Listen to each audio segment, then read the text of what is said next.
इस करके महाराज ने वाहिगुरु मंत्र की दात बख्शिश की। धुरां तो आप अपनी जोत रख के 239 वरे दे विच 10 स्वरूपां ने दुनिया के अंदर जो लिखिया पहला उन्होंने करके दिखाया। 10 स्वरूपां ने सारा कुछ लिख के फिर करके दिखाया। जो जो किया सो लिखिया है और दुनिया के वहम भरम दूर किए।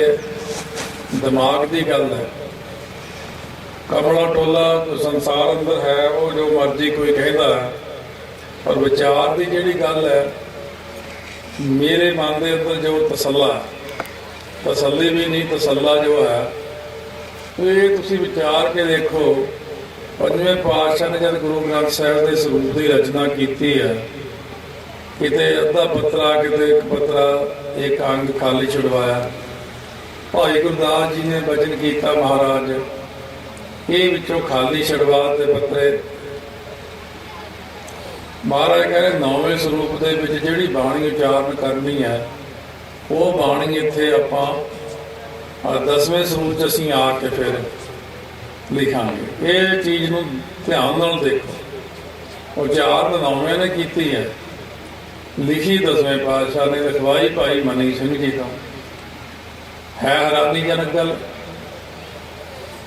पहले पातशाह तो लैके जो बाणी उचारण होए गुरु ग्रंथ साहिब दे विच एक साल वजों असीं 6 स्वरूपां की बाणी मनते हैं। वो 6वें पातशाह ने जिवें 9 गुना चढ़ाइयां विच वाह वाह सच्चे पातशाह तू सच्ची नाई ये पंक्ति के हुक्म किए। पर विचार के देखो बई महाराज ने जदों स्वरूप लिखवाया कत्तक दे पूर्णमासी नूं प्रारंभ करके श्री दमदमा साहब 1762 दे विच ये 1763 विच 23 साउण नूं ये संपूर्ण स्वरूप 9 महीने 9 दिन 9 घड़ियां 9 पलों विच आप लिखवाया। भाई मनी सिंह जी लिखारी ला के जिन्नी सवेरे बाणी लिखी जाती सी शाम नूं उन्नी ही कथा करते 48 सिंह ये अर्थ सुनते होंदे सी ते 48 दे 48 सिंह बधे मुक्त होए सी जिन्हां चों बाबा दीप सिंह भाई मनी सिंह जी की सेवा लगी सी।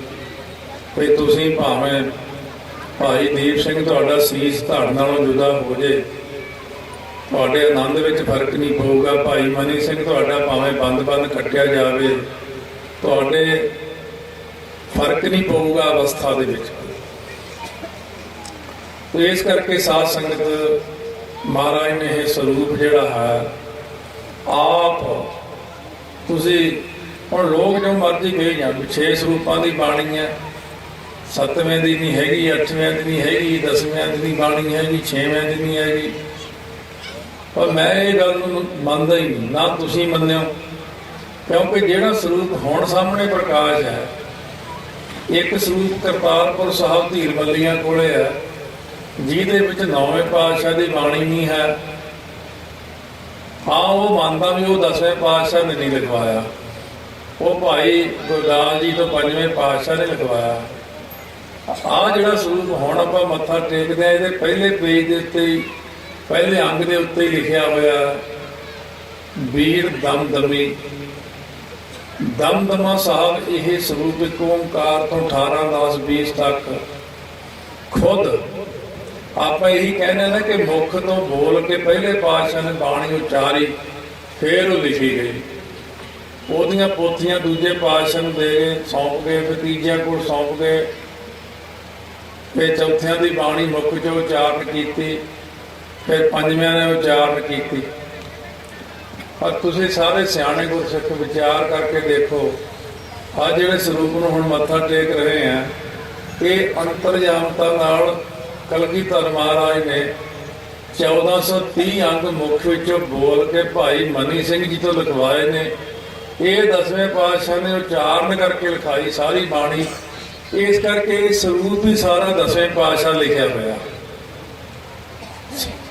ਇੱਕੋ ਹੀ ਗੱਲ ਹੈ, ਇੱਕੋ ਹੀ ਜੋਤ ਹੈ। ਬਚਿੱਤਰ ਨਾਟਕ ਪੜ੍ਹ ਕੇ ਦੇਖੋ, ਮਹਾਰਾਜ ਕਹਿੰਦੇ ਜਿਹੜਾ ਸਾਡੇ 10 ਸਰੂਪਾਂ 'ਚ ਫਰਕ ਸਮਝੂਗਾ ਉਹ ਮੂਰਖ ਆਦਮੀ ਹੋਊਗਾ। ਅਸੀਂ 10 ਕੋਈ ਵੱਖਰੇ ਨਹੀਂ ਹਾਂ, ਇੱਕੋ ਹੀ ਜੋਤ ਹੈ ਸਾਡੇ 'ਚ, ਇੱਕੋ ਹੀ ਕਰਮ ਹੈ। ਬੇਵਿਸ਼ਵਾਸ ਮੇਰਾ, ਤੁਸੀਂ ਆਪਣਾ ਕੀ ਕਹਿੰਦੇ ਹੋ ਮੈਨੂੰ ਪਤਾ ਨਹੀਂ, ਪਰ ਮੈਨੂੰ ਇਹ ਗੁਰੂ ਗ੍ਰੰਥ ਸਾਹਿਬ ਜੀ ਮਹਾਰਾਜ ਦਾ ਸਰੂਪ ਕਲਗੀਧਰ ਮਹਾਰਾਜ ਨੇ ਆਪ ਲਿਖਵਾਇਆ। ਭਾਈ ਮਨੀ ਸਿੰਘ ਜੀ ਨੂੰ ਲਿਖਾਰੀ ਲਾ ਕੇ ਵੇਸ ਕਰਕੇ ਸਾਧ ਸੰਗਤ ਮਹਾਰਾਜ ਨੇ ਕਿਰਪਾ ਕੀਤੀ ਹੈ। ਫਿਰ ਉਸੇ ਸਰੂਪ ਨੂੰ ਸ੍ਰੀ ਹਜ਼ੂਰ ਸਾਹਿਬ ਜਦ ਪਹੁੰਚੇ, ਮਹਾਰਾਜ ਨੇ ਸਾਰਿਆਂ ਸਿੱਖਾਂ ਨੂੰ ਇਹ ਵਚਨ ਕਰ ਦਿੱਤਾ ਕਿ ਹੁਣ ਸਾਡਾ ਜਿਹੜਾ ਸਮਾਂ ਹੈ ਉਹ ਨੇੜੇ ਆਉਣ ਦਾ ਸਮਾਂ ਆ ਗਿਆ, ਜਾਣ ਦਾ ਨੇੜੇ ਆ ਗਿਆ। ਅਸੀਂ ਸਾਰਿਆਂ ਨੂੰ ਗੁਰੂ ਗ੍ਰੰਥ ਸਾਹਿਬ ਦੇ ਲੜ ਲਾ ਚੱਲੇ, ਕਿਉਂਕਿ ਇਤਿਹਾਸ ਨਹੀਂ ਸੁਣਿਆ ਹੋਣ ਕਰਕੇ ਆਪਣੀ ਜਿੰਨੀ ਵੀ ਸੰਗਤ ਬੈਠੀ ਹੈ, ਕੋਈ ਦੋ ਮੈਨੂੰ ਕਹਿ ਦੇਣਗੇ ਬੰਦੇ ਤੁਹਾਡੇ ਜੋ 2-3 ਜਾਣੇ ਵੀ ਮੈਂ ਗੁਰੂ ਨਾਨਕ ਪ੍ਰਕਾਸ਼ ਤੇ ਸੂਰਜ ਪ੍ਰਕਾਸ਼ ਸਾਰਾ ਸੁਣਿਆ ਹੋਇਆ। ਸਾਰਿਆਂ ਤਾਂ ਸੁਣਿਆ, ਸਾਰੀ ਕੌਮ ਨੇ ਨਹੀਂ ਸੁਣਿਆ। ਉਹੀ ਆਪਣੇ ਕੋਲੋਂ ਹੀ ਭਾਵੇਂ ਕੋਈ ਗੱਲਾਂ ਮਾਰੇ, ਜਿਹੜੀਆਂ ਵਿਚਲੀਆਂ ਗੋਝ ਭੇਦ ਨੇ, ਡੂੰਘੇ ਗੱਲਾਂ ਨੇ, ਡੂੰਘੇ ਬਚਨ ਨੇ। ਜਦੋਂ 6ਵੇਂ ਪਾਤਸ਼ਾਹ ਨੇ ਬਾਬਾ ਗੁਰਦਿੱਤਾ ਜੀ ਨੂੰ ਸਰੂਪ ਗੁਰੂ ਗ੍ਰੰਥ ਸਾਹਿਬ ਦਾ ਬਖਸ਼ਿਸ਼ ਕੀਤਾ ਸੀ ਕਿ ਬੇਟਾ ਗੁਰਕੀਰਤਪੁਰ ਸਾਹਿਬ ਨਾਮ ਰੱਖਣਾ, ਸ਼ਹਿਰ ਵਸਾਓ। ਸ੍ਰੀ ਅਨੰਦਪੁਰ ਸਾਹਿਬ ਹੋਰਲੇ ਪਾਸੇ ਆਪਾਂ ਜਾਂਦੇ ਸਾਰੇ, ਉਹਦਾ ਨਾਮ ਗੁਰਕੀਰਤਪੁਰ ਸਾਹਿਬ ਹੈ, ਜਿੱਥੇ ਨਹਿਰੋਂ ਪਾਰ ਬਾਬਾ ਗੁਰਦਿੱਤਾ ਜੀ ਦਾ ਸਥਾਨ ਵੀ ਹੈ। ਦੇਖੋ ਪਹਿਲੇ ਪਾਤਸ਼ਾਹ ਵੀ ਉੱਥੇ ਗਏ, ਗੁਰਦੁਆਰਾ ਚਰਨ ਕਮਲ ਸਾਹਿਬ ਵੀ ਹੈ,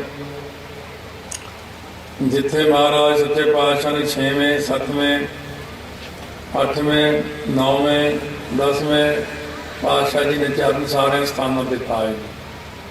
ਸੋ ਇਸ ਕਰਕੇ ਉਸ ਸਥਾਨ ਦੇ ਉੱਤੇ ਮਹਾਰਾਜ ਨੇ ਵਚਨ ਕੀਤਾ, ਸਰੂਪ ਲੈ ਜਾਓ ਬੇਟਾ ਜੀ, ਪ੍ਰਕਾਸ਼ ਕਰਨਾ, ਅੰਮ੍ਰਿਤ ਵੇਲੇ ਨਿਤਨੇਮ ਕਰਨਾ, 5 ਅੰਗ ਜਾਂ 5 ਪੱਤਰੇ ਕਿਹਾ ਸੀ, 10 ਅੰਗ ਬਣ ਜਾਂਦੇ ਆ।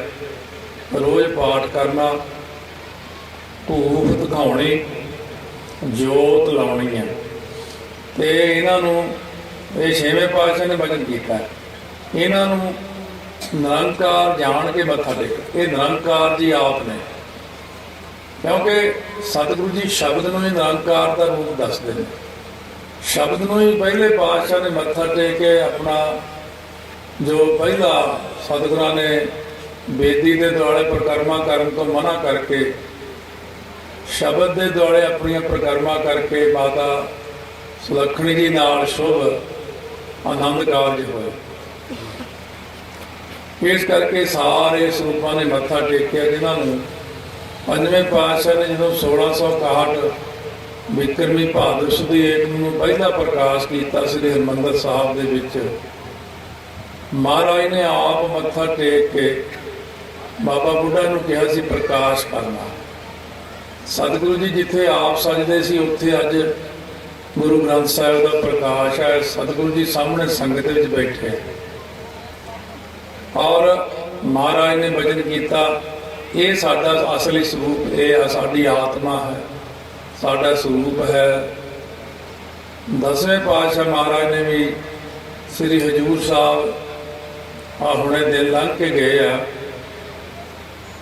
ਦੀਵਾਲੀ ਤੋਂ ਇੱਕ ਦਿਨ ਛੱਡ ਕੇ ਟਿੱਕਾ ਭਈਆ ਦੂਜ। ਇਹ ਜਿਵੇਂ ਮੱਸਿਆ ਵਾਲੇ ਦਿਨ ਦੀਵਾਲੀ ਆ, ਅਗਲੇ ਦਿਨ ਏਕਮ ਹੈ, ਉਸ ਤੋਂ ਅਗਲੇ ਦਿਨ ਫਿਰ ਦੂਜ ਮਨਾਈ ਜਾਂਦੀ। ਟਿੱਕਾ ਭਈਆ ਦੂਜ ਇੱਕ ਪੁਰਾਣਾ ਤਿਉਹਾਰ ਹੈ। ਉਹ ਦਿਨ ਦੇ ਵਿੱਚ ਸਤਿਗੁਰੂ ਗ੍ਰੰਥ ਸਾਹਿਬ ਮਹਾਰਾਜ ਨੂੰ ਗੁਰਤਾ ਗੱਦੀ ਬਖਸ਼ਿਸ਼ ਨਹੀਂ ਸੀ ਕੀਤੀ। ਬਖਸ਼ਿਸ਼ ਉਹਨੂੰ ਕਰੀਦੀ ਹੈ ਜਿਹੜਾ ਆਪ ਤੋਂ ਛੋਟਾ ਹੋਵੇ। ਇਹ ਨਿਰੰਕਾਰ ਜੀ ਨੇ, ਗੁਰੂ ਗ੍ਰੰਥ ਸਾਹਿਬ ਮਹਾਰਾਜ, ਇਹਨਾਂ ਨੇ ਤਾਂ ਗੁਰੂ ਨਾਨਕ ਸਾਹਿਬ ਨੂੰ ਗੱਦੀ ਸੌਂਪੀ ਸੀ। 10 ਸਰੂਪਾਂ ਨੇ ਸੰਸਾਰ 'ਚ ਪ੍ਰਚਾਰ ਕਰਕੇ ਇਹ ਨਿਰਗੁਣ ਤੋਂ ਸਰਗੁਣ ਰੂਪ ਧਾਰਨ ਕਰਕੇ ਗੁਰੂ ਨਾਨਕ ਰੂਪ ਹੋ ਕੇ ਆਏ। ਪਹਿਲਾਂ ਆਪ ਫਿਰ ਸਾਰੀ ਬਾਣੀ ਉਹਨਾਂ ਦੇ ਦਸਾਂ ਦੇ ਮੁਖਾਰ ਵਿੱਚੋਂ ਉਚਾਰਨ ਕਰਵਾ ਕੇ ਏਕਤਾ ਪ੍ਰਗਟ ਕੀਤੀ ਅਤੇ ਸਰੂਪ ਦੀ ਰਚਨਾ ਹੋਈ। ਫਿਰ ਮਹਾਰਾਜ ਨੇ ਇਹ ਗੁਰਤਾ ਗੱਦੀ ਸੌਂਪ ਦਿੱਤੀ ਗੁਰੂ ਗ੍ਰੰਥ ਸਾਹਿਬ ਮਹਾਰਾਜ ਨੂੰ। ਹੁਣ ਉਹਦੇ ਵਿੱਚ ਕਈ ਚੀਜ਼ਾਂ ਐਸੀਆਂ ਜਿਹੜੀਆਂ ਆਪਾਂ ਆਮ ਕਿਤਾਬਾਂ 'ਚ ਨਹੀਂ ਪੜ੍ਹਦੇ, ਵਿਚਾਰਯੋਗ ਚੀਜ਼ ਹੁੰਦੀ ਹੈ। ਬਈ ਮਹਾਰਾਜ ਨੇ ਜਦੋਂ ਬੰਦਾ ਸਿੰਘ ਬਹਾਦਰ ਨੂੰ, ਜਿਹਦਾ ਦਾ ਨਾਮ ਅੰਮ੍ਰਿਤ ਛਕਾ ਕੇ ਭਾਈ ਗੁਰਬਖਸ਼ ਸਿੰਘ ਰੱਖਿਆ, ਜਾਣ ਕੇ ਸਤਿਗੁਰੂ ਜੀ ਨੇ ਇੱਕ ਕੌਤਕ ਕੀਤਾ ਸੀ। ਵੱਡੇ ਗਾਤਰੇ ਵਾਲੇ ਸ੍ਰੀ ਸਾਹਿਬ ਲਾ ਕੇ ਜਦੋਂ 5 ਤੀਰ ਬਾਬਾ ਜੀ ਨੂੰ ਬਖਸ਼ਿਸ਼ ਕੀਤੇ ਸੀ, ਗਾਤਰੇ ਵਾਲੇ ਸ੍ਰੀ ਸਾਹਿਬ ਵੀ ਬਾਬਾ ਬੰਦਾ ਸਿੰਘ ਬਹਾਦਰ ਨੂੰ ਪਾਉਣ ਲੱਗੇ, ਭਾਈ ਦਇਆ ਸਿੰਘ ਨੇ ਹੱਥ ਫੜ ਲਿਆ। ਮਹਾਰਾਜ ਜੀ ਨੂੰ ਸਾਡਾ ਗੁਰੂ ਬਣਾਉਣਾ। ਮਹਾਰਾਜ ਕਹਿੰਦੇ ਨਹੀਂ, ਮੈਂ ਦੇਖਦਾ ਸੀ ਖਾਲਸਾ ਕੁਝ ਸਿਆਣਾ ਹੋਇਆ ਕਿ ਨਹੀਂ। ਕਹਿੰਦੇ ਹੁਣ ਮੈਨੂੰ ਵਿਸ਼ਵਾਸ ਹੋ ਗਿਆ, ਤੁਸੀਂ ਹੁਣ ਕੰਮ ਸਾਂਭ ਲਓਗੇ। ਮੈਂ ਦੇਖਦਾ ਹੀ ਸੀ ਵੀ ਕਿੰਨੇ ਕੁ ਸਿਆਣੇ ਹੋ ਗਏ ਤੁਸੀਂ। ਕਹਿੰਦੇ ਹੁਣ ਤੁਸੀਂ ਸਾਂਭ ਸਕਦੇ ਹੋ ਸਾਰਾ ਕੁਝ। ਫਿਰ ਸਾਧ ਸੰਗਤ ਜਦੋਂ ਗੁਰੂ ਗ੍ਰੰਥ ਸਾਹਿਬ ਨੂੰ ਗੁਰਤਾ ਗੱਦੀ ਸੌਂਪੀ, ਗਾਤਰੇ ਵਾਲੀ ਵੱਡੀ ਸ੍ਰੀ ਸਾਹਿਬ ਲਾ ਕੇ ਫਿਰ ਸਤਿਗੁਰੂ ਗ੍ਰੰਥ ਸਾਹਿਬ ਦੇ ਅੱਗੇ ਸ਼ਿਸ਼ੋਧ ਕਰਕੇ ਫਿਰ ਨਾਲੀਅਰ ਸੇ ਮੰਗਵਾਏ। ਹੁਣ ਇਹ ਤਾਂ ਸਾਰੇ ਕਹਿ ਜਾਣਗੇ ਨਾਲੀਅਰ ਤੇ 5 ਪੈਸੇ ਰੱਖੇ, ਫਿਰ ਮੱਥਾ ਟੇਕਿਆ, ਪ੍ਰਗਰਾਮਾਂ ਕੀਤੀ ਗੁਰਤਾ ਗੱਦੀ ਦੇ। ਪਰ ਆਮ ਜਿਹੜੇ ਅੱਜ ਤੋਂ ਬਹੁਤ ਸਮਾਂ ਪਹਿਲਾਂ ਜਦੋਂ ਸੰਸਾਰੀ ਪੜ੍ਹਾਈਆਂ ਨਹੀਂ ਸੀ ਹੁੰਦੀਆਂ, ਲੋਕ ਸਿੱਧੇ ਸਾਦੇ ਸੀ, ਉਦੋਂ ਨਿਰੀ ਸ਼ਰਧਾ ਹੀ ਹੁੰਦੀ ਸੀ। ਹੁਣ ਸ਼ਰਧਾ ਘੱਟ ਹੈ, ਦਿਮਾਗ ਤਿੱਖੇ ਹੋ ਗਏ, ਬੁੱਧੀਆਂ ਤਿੱਖੀਆਂ ਨੇ, ਦਿਮਾਗ ਪੜ੍ਹਾਈਆਂ ਜ਼ਿਆਦਾ ਹੋਣ ਕਰਕੇ ਹਰੇਕ ਗੱਲ ਦੇ ਉੱਤੇ ਨਾਰੀਅਲ ਕਿਉਂ, ਇਹ 5 ਪੈਸੇ ਕਿਉਂ, 500 ਰੁਪਇਆ ਕਿਉਂ ਨਹੀਂ ਰੱਖਿਆ, ਇਹ ਫਿਰ ਗੱਲਾਂ ਦਿਮਾਗ 'ਚ ਆਉਣ ਲੱਗ ਜਾਂਦੀਆਂ।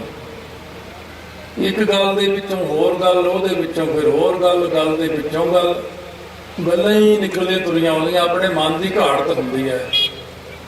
ਜਿਹਨੇ ਪ੍ਰਾਪਤੀ ਕਰਨੀ ਹੈ ਉਹ ਫੁਰਨਿਆਂ ਤੋਂ ਸੰਕੋਚ ਰੱਖਦਾ, ਜਿਹਨੇ ਪ੍ਰਾਪਤੀ ਨਹੀਂ ਕਰਨੀ ਉਹ ਆਪਣੇ ਮਨ ਦੇ ਅੰਦਰ ਉਧੇੜ ਗੁਣ ਚਲਾਈ ਰੱਖਦਾ ਕੋਈ ਨਾ ਕੋਈ। ਇਸ ਕਰਕੇ ਮਹਾਰਾਜ ਸੱਚੇ ਪਾਤਸ਼ਾਹ ਨੇ ਇਹ ਆਪਣਾ ਜਦੋਂ ਸਿਰ ਅਰਪਣ ਕਰਦੇ ਆ,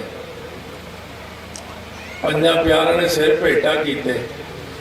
ਜਦੋਂ ਗੁਰੂ ਨਾਨਕ ਸਾਹਿਬ ਨੇ ਗੁਰੂ ਅੰਗਦ ਦੇਵ ਜੀ ਨੂੰ ਗੁਰਤਾ ਗੱਦੀ ਦਾਤ ਬਖਸ਼ਿਸ਼ ਕੀਤੀ ਸੀ ਤਾਂ ਉਦੋਂ ਨਾਲੀਅਰ ਮੰਗਾਇਆ। ਨਾਲੀਅਰ ਦਾ ਮਤਲਬ ਹੁੰਦਾ ਆਪਣਾ ਸੀਸ ਅਰਪਣ ਕਰਨਾ, ਸੰਕੇਤ ਉਹਦਾ ਹੈ। 5 ਪੈਸੇ ਦਾ ਮਤਲਬ ਹੁੰਦਾ ਸਾਰੀ ਦੁਨੀਆ ਦੀ ਮਾਇਆ ਅਰਪਣ ਕਰ ਦੇਣੀ। ਇਸ ਕਰਕੇ ਸਾਰੀ ਦੁਨੀਆ ਦੀ ਮਾਇਆ ਅਰਪਣ ਕਰਦੇ ਰਹੇ। ਅੱਗੇ ਤੋਂ ਅੱਗੇ ਗੁਰੂ ਗ੍ਰੰਥ ਸਾਹਿਬ ਮਹਾਰਾਜ ਨੂੰ ਨਾਲੀਅਰ 5 ਪੈਸੇ ਰੱਖ ਕੇ, ਗਾਤਰੇ ਵਾਲੀ ਸ੍ਰੀ ਸਾਹਿਬ ਅੱਗੇ ਰੱਖ ਕੇ, ਚੌਰ ਭਾਈ ਮਨੀ ਸਿੰਘ ਨੂੰ ਫੜਾ ਕੇ, 5 ਪਿਆਰਿਆਂ ਨੂੰ ਤਾਬਿਆ ਖੜਾ ਕਰਕੇ, ਪਹਿਲਾਂ ਚਮਕੌਰ ਦੀ ਗੜ੍ਹੀ ਵਿੱਚ 5 ਪਿਆਰਿਆਂ ਨੂੰ ਬਖਸ਼ਿਸ਼ ਕੀਤੀ। ਉਸ ਤੋਂ ਬਾਅਦ ਫਿਰ ਨੰਦੇੜ ਸ੍ਰੀ ਹਜ਼ੂਰ ਸਾਹਿਬ ਜਾ ਕੇ 5 ਪਿਆਰਿਆਂ ਨੂੰ ਖੜੇ ਕੀਤਾ। ਇਸ ਤਰ੍ਹਾਂ ਸਾਧ ਸੰਗਤ ਬਾਬਾ ਵਿਨੋਦ ਸਿੰਘ ਜੀ, ਬਾਬਾ ਕਾਹਨ ਸਿੰਘ ਜੀ, ਐਸੇ ਸਿੰਘ, ਬਾਬਾ ਦੀਪ ਸਿੰਘ ਜੀ, ਭਾਈ ਸੰਤੋਖ ਸਿੰਘ ਜੀ ਪਹਿਲੇ ਹੈਡ ਗ੍ਰੰਥੀ, ਔਰ 5ਵੇਂ ਸਿੰਘ ਸੀ ਭਾਈ ਹਰ ਸਿੰਘ ਜੀ, ਜਿਨ੍ਹਾਂ ਨੇ ਡਾਇਰੀ 10ਵੇਂ ਪਾਸੇ ਡਾਇਰੀ ਲਿਖਿਆ ਕਰਦੇ ਸੀ ਰੋਜ਼ ਦੀ, ਵੀ ਅੱਜ ਕੀ ਬਚਨ ਕੀਤਾ, ਅੱਜ ਕੀ ਬਚਨ ਕੀਤਾ। ਉਹ 5 ਸਿੰਘਾਂ ਨੂੰ 5 ਪਿਆਰਿਆਂ ਦੇ ਰੂਪ ਵਿੱਚ ਤਾਬਿਆ ਖੜੇ ਕਰਕੇ ਭਾਈ ਮਨੀ ਸਿੰਘ ਚੌਕ ਤੱਕ ਦੇ ਮਗਰ 10-15 ਸਰੀਰ ਹੋਰ ਖੜੇ ਕਰਕੇ, ਮਤਲਬ ਸੰਗਤ। ਇਹ ਇੱਕ ਬੜੀ ਟੈਕਨੀਕਲ ਚੀਜ਼ ਹੈ, ਵਿਚਾਰਯੋਗ ਹੈ ਵੀ ਮਹਾਰਾਜ ਨੇ ਸਭ ਤੋਂ ਅੱਗੇ ਰੱਖੀ ਸ੍ਰੀ ਸਾਹਿਬ, ਨਾਲੀਅਰ 5 ਪੈਸੇ, ਫਿਰ ਗੁਰੂ ਗ੍ਰੰਥ ਸਾਹਿਬ ਮਹਾਰਾਜ, ਫਿਰ ਚਬਰਦਾਰ, ਫਿਰ 5 ਪਿਆਰੇ, ਫਿਰ ਮਗਰ ਸੰਗਤਾਂ। ਸਤਿਗੁਰਾਂ ਨੇ ਇਹ ਸਾਰਾ ਮਾਣ ਸਤਿਕਾਰ ਆਪਣੀਆਂ ਸੰਗਤਾਂ ਨੂੰ, 5 ਪਿਆਰਿਆਂ ਨੂੰ ਸ਼ਸਤਰ ਅੱਗੇ ਰੱਖ ਕੇ। ਕਈ ਲੋਕ ਕਹਿੰਦੇ ਸ੍ਰੀ ਸਾਹਿਬ ਨੂੰ ਨਮਸਕਾਰ ਨਹੀਂ ਕਰਨੀ ਚਾਹੀਦੀ, ਇਹ ਬੁੱਤ ਪੂਜਾ ਹੋ ਜਾਂਦੀ ਹੈ। ਜੇ ਬੁੱਤ ਪੂਜਾ ਹੁੰਦੀ, ਮਹਾਰਾਜ ਕਹਿੰਦੇ ਸ੍ਰੀ ਸਾਹਿਬ ਪਾਸੇ ਰੱਖ ਲਓ, ਅਸੀਂ ਫਿਰ ਬਾਅਦ ਚ ਰੱਖ ਲਾਂਗੇ ਮੂਹਰੇ। ਕਹਿੰਦੇ ਮੱਥਾ ਹੀ ਨਹੀਂ ਟੇਕ ਹੋ ਜੇ। ਦਸਵੇਂ ਪਾਤਸ਼ਾਹ ਨੇ ਆਪ 5 ਪ੍ਰਕਰਮਾ ਕਰਕੇ 5 ਵਾਰੀ ਮੱਥਾ ਟੇਕਿਆ। तो इस करके ये जो बख्शिश की है महाराज ने गुरता गद्दी की दात श्री हजूर साहब वो टिक्का पईया गोजवाड़ा दिन पिछे संगतां ने देशों विदेशों में गुरता गद्दी दिवस मनाया। तो साध संगत आपां ने गुरु ग्रंथ साहिब महाराज नूं निरंकार जान के मत्था टेकना। 6वें पातशाह ने वचन किया बाबा गुरदित्ता जी नूं जे निरंकार जान के मत्था टेकोगे तो अपने आप मुक्ति हो जाओगी। कोई भी जे गुरु ग्रंथ साहिब नूं निरंकार जान के मत्था